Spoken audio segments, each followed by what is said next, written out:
Is E a symbol or a number? You've probably seen E in math and wondered, what the heck is that? And what does it stand for? Why is it useful? If so, you're not alone. E is just a number, kind of like pi. Remember how pi is an irrational number that goes on, but we round it to approximately 3.14? E is also an irrational number, which means it goes on forever and never repeats, just like pi, but rounds to approximately 2.72. The function defined by f of x equals e to the x is called the exponential function base e, or the natural exponential function. Because the base e is greater than 1, remember it's approximately 2.72, the graph will be increasing, moving from left to right in an upward motion. Let's look at the graphs of exponential functions for a moment. I want to compare the graphs of f of x equals 2 to the x, 3 to the x, and e to the x. Now you should know that these three graphs are all exponential functions and they follow the same general properties. For example, if b, the base, is greater than 0 and b is not equal to 1, the graph will have the following properties. Number one, the domain will always be from negative infinity to positive infinity. The range is from 0 to positive infinity. You'll have a horizontal asymptote at y equals 0. There are 3 points that are always on the graph of an exponential function. And if b, the base, is greater than 1, the function is increasing, meaning it's going to move from left to right in an upward motion and is called the exponential growth function. And if b is between 0 and 1, then the function is decreasing. In other words, it's going to move from left to right in a downward motion and is called an exponential decay function. So let's take a look at these three graphs. I'm going to go ahead and graph them.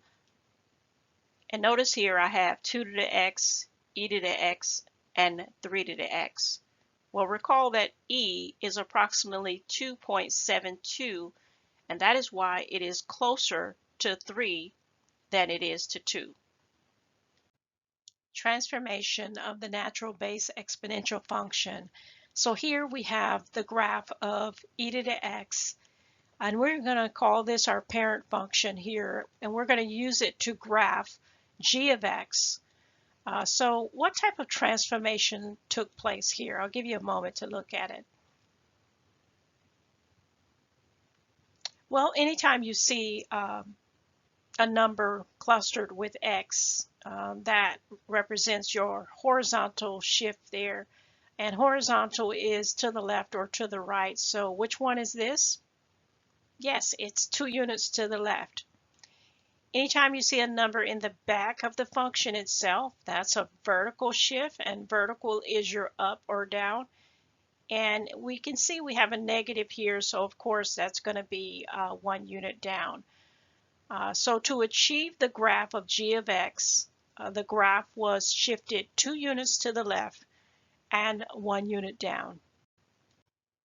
So again, here we have our parent function e to the x, and we did some type of transformation here for our g of x. What are we going to do with that graph? What type of transformation is that? I'll give you a moment to think about it. Okay, so the fact that we have this 2 out here, this represents a vertical stretching by a factor of 2. So it's going to look like so. Here we have the parent function e to the x. We want to use that graph to do the transformation here of g of x.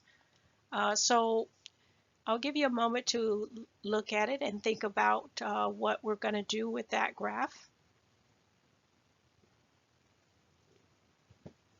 Okay, so the fact we have a negative here, this negative is inside versus outside there. So this is going to be a reflection across the y-axis. And then again, anything you have in the back is a vertical shift. So that's a plus, so that's 3 units up. So again, this graph was achieved by reflecting it across the y-axis and then shifting it 3 units up. Why do we care about this E? Well, the number E is used extensively in science and math problems, and it's super important when we talk about growth of things like money in a bank. For example, how long would it take for $800 to grow to $36,700 at an interest rate of 11.5% if the interest is compounded continuously? For that particular problem, you'll use the formula A equals P e raised to the RT. Another example of modeling growth would be population growing. For example, the growth in population of a city can be seen using the formulas given, where T is the number of years. Use this formula to calculate the population after 10 years. Another example would be radioactive decay. A substance of 250 grams of radioactive substance decays according to the function given, where T is in time in years. How much of the substance will be left in the sample after 40 years?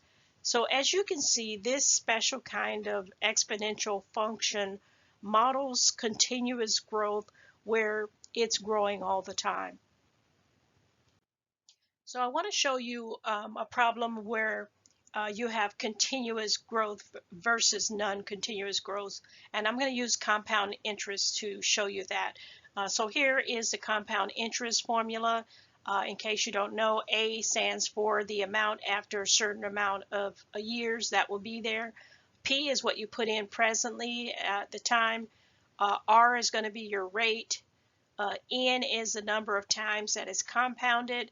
You're going to raise it to the nt power. So again, you're going to write that number again there, the number of times it was compounded each year, and then T for the number of years or the time.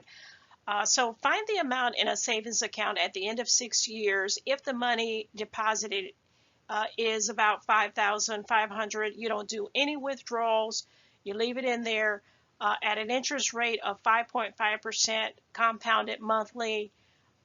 So round to the nearest hundreds place. Now this particular problem is asking us to compound monthly. You should know that there are different time periods. For example, it can be compounded annually, semi-annually, quarterly, monthly, or even daily. This particular one says monthly. There are 12 months in a year, so we're going to use 12 for N. But let's go through all the things that we're going to plug in. So we don't know A, so that's the amount that's going to be there in the future. That's what we're trying to find. P, what is put in now at the present, that would be the 5,500. R is our rate. Our rate is 5.5%. If we move that over 2 decimal places, 1, 2, we get 0.055. N, the number of times, there are 12 months in a year, so we'll put 12 here. We'll also put a 12 there, raising it to time, 6 years. So 12 times 6. So once we plug everything in, this is what it looks like. And you can do all of that on your calculator by simply pressing 5,500 parentheses 1 plus 0.055 divided by 12 close parentheses raised to the 72 power. Press enter, and it's going to give you the amount that would be there at the end of that 6 years. Okay, so that was compounding during a certain period. And now here's a problem where there's continuous compounding. So anytime you have something where it's continuous growth, you're going to have some type of formula with E in there. So if P is the dollars that are deposited at a rate of interest, R compounded continuously, that's that key word, compounded continuously for T years, then the compound amount A in dollars on deposit is given by the formula A equals P e raised to the RT. So I like to call it the PERT sometimes. But anyway, suppose 5,000 is deposited in an account paying 3% interest compounded continuously for 5 years. Find the amount on the deposit at the end of 5 years. So in other words, we want to know how much will be in there at the end of those 5 years. So it's still the same. A is how much is going to be in there in the future after those 5 years. P is still going to be what you put in right now. R is still your rate. T is still your time. Okay, so let's go ahead and see what we need to plug in for what's put in now. We're going to remove the P, replace it with 5,000. Remove R. R is our rate. When we move this over 2 decimal place, 1, 2 is 0.03. We're going to have that in R's place. And then T, time, 5 is what's going to go there.